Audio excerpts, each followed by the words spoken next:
Is prosperity gospel ideology the insidious reason so many Americans defend cutthroat capitalism?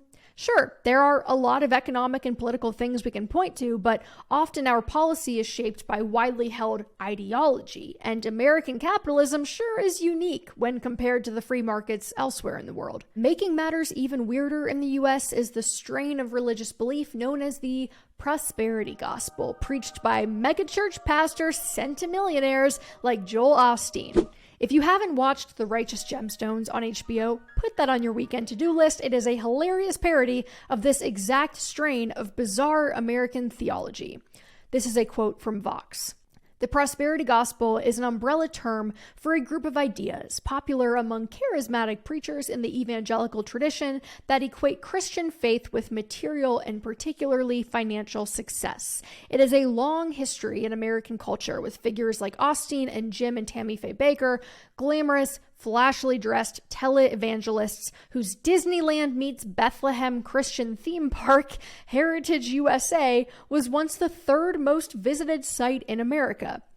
A 2006 Times poll found that 17% of American Christians identify explicitly with the movement, while 31% espouse the idea that if you give your money to God, God will bless you with more money. A full 61% agree with the more general idea that God wants people to be prosperous. It's worth noting that Jim Bakker went to prison for fraud. Hilariously, only in America could a religious system thrive that says an omnipotent almighty power blesses those he loves most with more money. But even if you weren't a direct subscriber to this myth-making, it influences the way we think in this country, that rich people must be smarter, better, more moral, holier even at extremes, that we should worship at the altar of capitalist success. So do you make any apologies for your grand piano?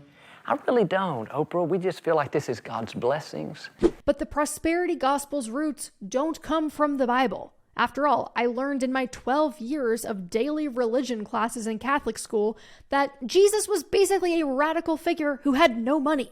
It comes from a tradition called capital N, capital T, New Thought, which is, by the way, a killer name for a podcast, you guys.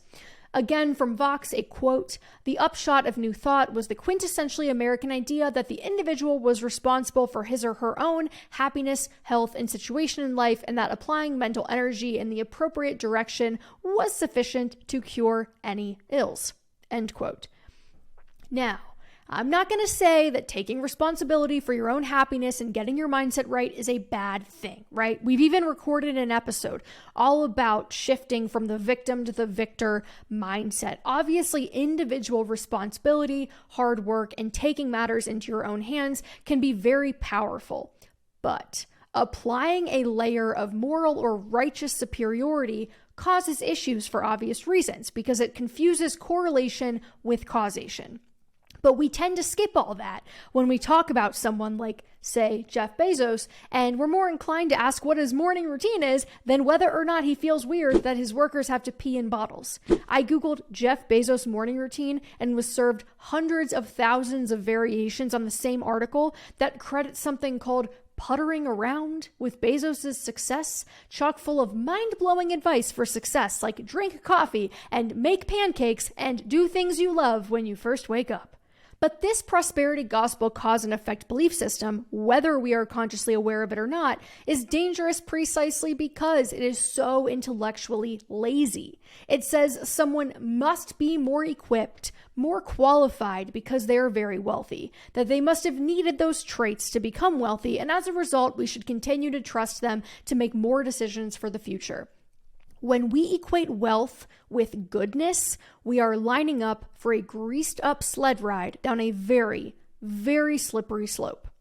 These beliefs, which many of our policymakers hold earnestly, drive the decisions about how our country is run and spark recurring debates on the national stage about how to fix wage stagnation, the housing crisis, and more, that often culminate in the suggestion that get your fucking ass up and work.